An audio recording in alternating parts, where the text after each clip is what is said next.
Hello and welcome to Security and Safety Today. I am Itohoimo Edet. This is your only informative and educative security program on television. In fact, it is an award-winning program, no doubt about that.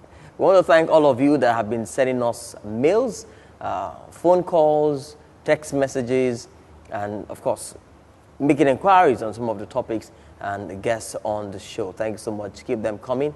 And we will try as much as we can to return your calls and messages. Last week, we talked about being a very important person. Do you know that you are an important personality? What makes you an important personality? All that we did in the last episode. And so if you have missed it, don't worry. You have another chance to get to hear more about that in this concluding part of the program. We were looking at VIP protection, otherwise known as executive protection. There have been a lot of issues about the security agencies and the private agencies not working hand in hand in the country in terms of providing executive security. But at the same time, there have been clear facts about who can do much better. And we've been made to understand that it's not about the arms carrying or about the uniform you wear. Sometimes it goes further than that. The way you think, the way you can get information, and the way you can give out the needed protection for the personality.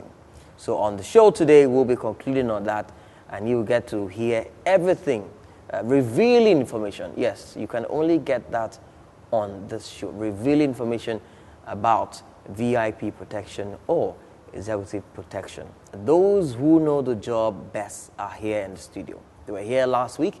And of course, they're here again to conclude on what they started.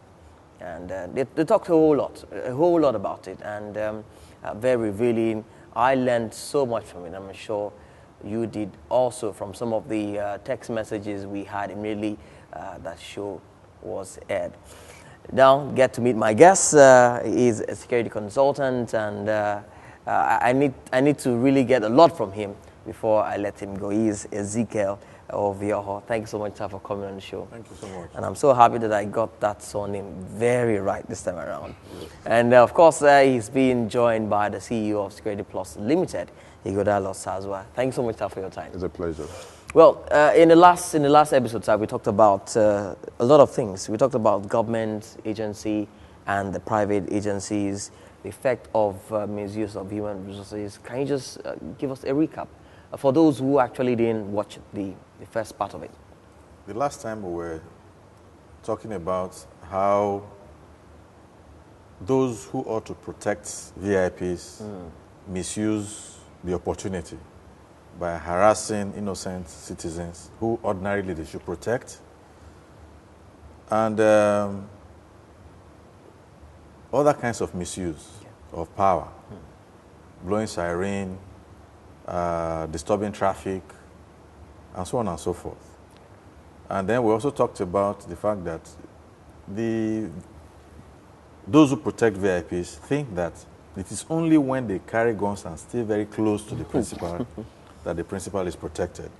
That they should learn to do more than that by having an advanced party go to the place the VIP is visiting, do some kind of risk assessment, because that is one area that is visibly missing. You will know that there's no risk assessment. Somebody just decided to travel from Abuja to Lagos. He got a hotel. Somebody booked for the hotel. And then everybody comes with so much arms and believe that when they come like that, the criminal can do nothing. It is not like that. And we also try to say that the government should begin to think on how to work with the private sector practitioners in security so that things can get better. We talked about people knowing what they are worth. And we made reference to those people working in R&D departments. So, they have to place value on themselves. The same with their organization. And we also talked about multinational corporations and VIPs going into hotels without addressing their security team to let them know that, look, You don't need to take in these firearms. The importance of keeping these firearms at bay, because most times when they take in these firearms, it's either it becomes a negative perception for the customers, or people who are not used to seeing firearms, they get scared. Or another thing, they think that hotel or environment is not safe, which is not good for business. Well, sir, let's look at the VIP movement now. The VIP movement, the roots, and their families. Well, VIP movements, roots is very important.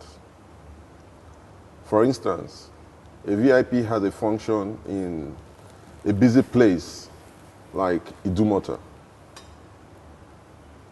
If he has a team of security professionals, the first thing is they chart a route for him. Most times you have a plan A, plan B, and plan C. If A fails, you use B. If B fails, you use C. If all three fails, then there's no need for that movement. There's no need for that movement. Usually, what I tell people is if you are protecting a VIP, you must make your plans. For instance, what use is it if you are a VIP is attending an event and you don't even know who is attending with the VIP? You don't even know who is coming to the place. Now, we've had a few cases where, because it's difficult to recognize journalists, for instance, anybody can use the tag of journalist to enter into a place where the VIP is. But if you have structured your events, it means that you have invited some specific number of journalists that you know are coming from certain media houses. And then you have also given them some level of identification, which makes it difficult for anybody to just mingle with them and do anything. Once you have not done those basic things, even if you carry a gun, it is still difficult for you. Because in such an event place, there will be a lot of people that you don't even know whose mission. Particularly if it will be worse if you don't have scanners, you don't have all the kinds of things that you need to detect possible attacks against the person. Okay, you have bomb jammers, you have all kinds of things, but do you have something that somebody carrying a knife? Do you have equipment that would tell that somebody is carrying a knife, for instance? Because a knife can also kill. Then have you also checked that somebody cannot poison what the VIP will drink or eat? So VIP protection is not about the gun. That's like I will keep repeating it. There are so many things you need to do. Once you don't lay these foundations, once you don't work in advance, then it's very difficult to... well, that will be it on the program. It's been very interesting, very informative and educative. Please, if you have enjoyed this episode, do send us an email to the address on the screen or give us a call. Let's talk about it. Let's know what you have learned from it. Let's hear from you.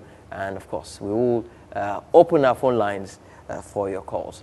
My guests have been Ezekiel Voho and Ighodalo Sazoa, and they have been looking at VIP protection or executive protection. This is actually the concluding part. Well, let me also sound here that if you want to get some of the previous episodes or editions of the program, just go on YouTube and check out our channel there. Or you can also visit our website, that's loveworldplus.org/security and safety today, and you'll get to see some of the previous episodes which we have recorded. A big thank you to everybody on the show. Thanks so much, sir, for your time. Thanks so much for your time. Pleasure. And we'll see you again same time next week. I'm Itohoimo Edet. Bye for now.